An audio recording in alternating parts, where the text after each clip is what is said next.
الرجیم بسم اللہ الرحمن الرحیم۔ کروڑوں درود نبی پاک صلی اللہ تعالیٰ علیہ وسلم کی ذات اقدس پر۔ السلام علیکم ناظرین، آج میں اس وقت crystal hall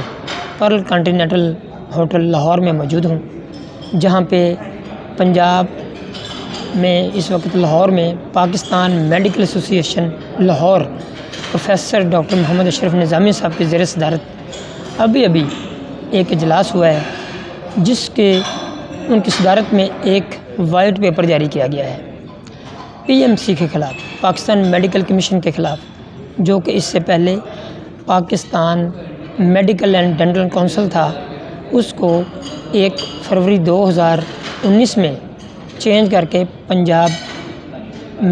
Pakistan medical commission اس کا نام رکھ دیا گیا، اور اس میں متعدد تبدیلیاں کر دی گئیں، جو کہ ڈاکٹرز کمیونٹی میں اس کے خلاف بے حد بے چینی پائی جا رہی ہے۔ اس کے خلاف ڈاکٹر کمیونٹی نے بہت ساری اپنے تحفظات کا اظہار کیا، مگر خاص طور پہ پروفیسر ڈاکٹر محمد اشرف نظامی صاحب نے اس پہ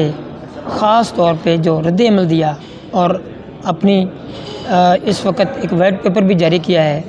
پاکستان میڈیکل ایسوسی ایشن کے پلیٹ فارم سے،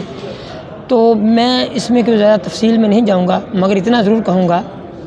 کہ جب عمران خان صاحب کی حکومت آئی تھی، پاکستان تحریک انصاف اپنے حکومت میں آئی تھی، اور ڈاکٹر یاسمین راشد صاحبہ پنجاب میں ہیلتھ منسٹر بنی تھیں، تو ہم یہ سوچ اور سمجھ رہے تھے کہ پاکستان میں میڈیکل کے شعبہ میں ایک انقلاب برپا ہوگا، مگر سارے کے سارے دعوے اور ساری کی ساری جو ہماری سوچیں تھیں اس کے خلاف ہوا سب کچھ، کیونکہ اگر ہم اسپتالوں کی بات کریں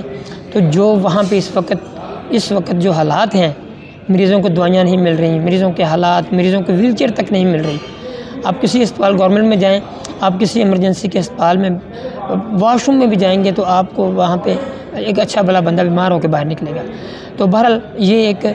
ایسی صورتحال ہے اس وقت، جو کہ میں سمجھتا ہوں کہ پاکستان میں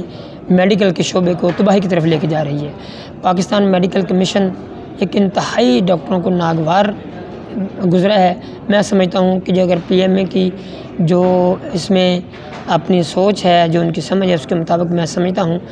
کہ پی ایم اے کا فیصلہ درست ہے، جو انہوں نے وائٹ پیپر جاری کیا ہے، ہم ان کے ساتھ بھی ہیں، اور ان کو گورنمنٹ سے ریکویسٹ کرتے ہیں کہ کائنڈلی پی ایم سی ختم کر کے Punjab medical and dental council کو بحال کیا جائے، تاکہ ڈاکٹر کمیونٹی اپنی خدمات محبت سے انجام دے سکے، اور مریضوں کو ان کی سہولیات جو بھی ہر اسپتال میں مناسب مل سکے۔ آپ کا بہت بہت شکریہ۔